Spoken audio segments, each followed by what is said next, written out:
everybody, and welcome to the 5th episode of Dr. Dick Faces Dangerous Days. This video, we're going to be going over all sorts of takeoffs and landings to extreme winds. We're going to do headwinds, tailwinds, and crosswinds, and this video was requested by SJT375. And first, we're going to be doing headwinds, and what you just saw was a headwind takeoff. Headwinds make takeoffs a lot easier because when the wind is pushing against your plane, it makes it so your plane has more lift, and you can take off a lot quicker, as you saw in that clip. Just as a side note, all of these landings and takeoffs are done at Jacksonville Airport in Florida on runway 13, and all the winds are created in the default weather program in Flight Simulator X, which isn't the best, as you'll see why later. Here, coming in for a landing for headwind, it's probably the easiest landing you'll ever do, but if you put it at 24 knots like I did, it makes lighting up difficult, because if you tilt your plane to the side to turn, the winds buffet it, and it has a problem landing, or it just goes out of control. But although I wasn't on the center line, that was still a pretty decent landing. So we're just going to activate reverse thrust, and we'll roll out pretty quickly since we landed slower than normal. Here we're doing tailwinds, and tailwinds are a essential problem because they lower your lift, so it'll take you a longer time to take off, and you'll have to land at faster speeds, so it makes it more difficult to land. But you can see that we took off a lot later on than we did in the headwind video, but we're just going to turn around and come back on the same runway to do a landing.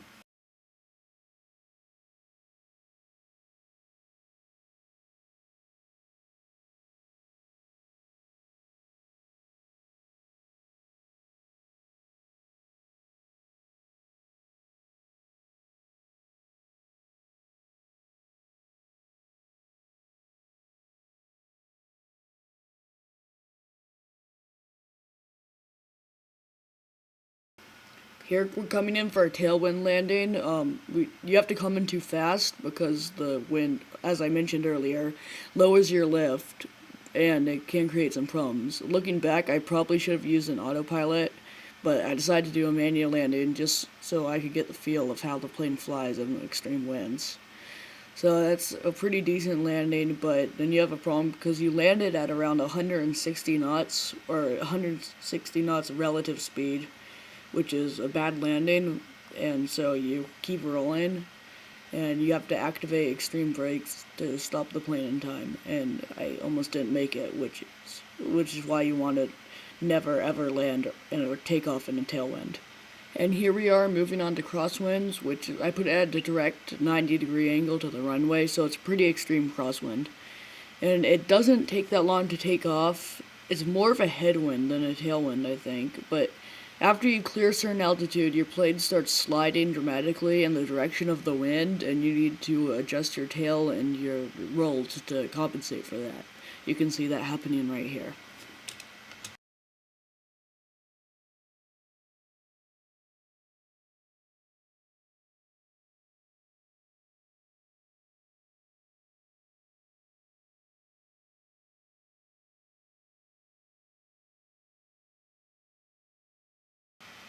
In this clip right here, you can see that although the plane's facing forward, it's still sliding a little bit in one direction, which is what a crosswind can do to you, especially if you're in a lighter plane.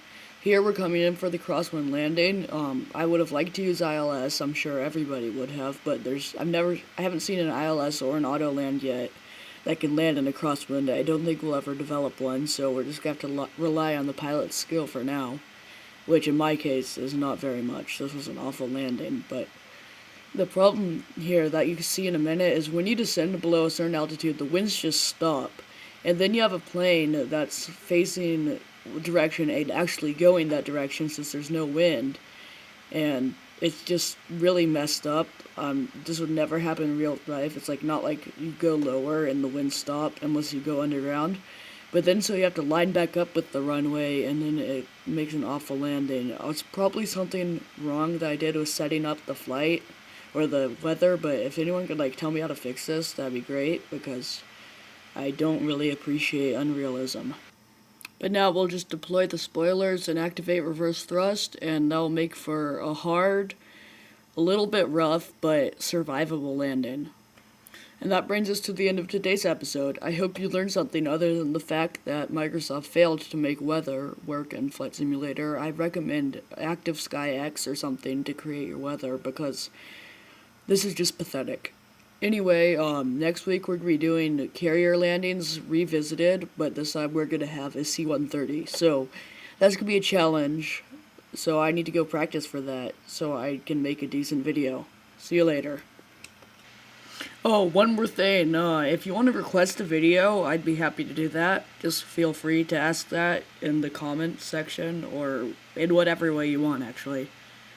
So that's it for this episode. Thanks for watching, as I said earlier, and feel free to subscribe, or favorite, or rate 5 stars, or something like that.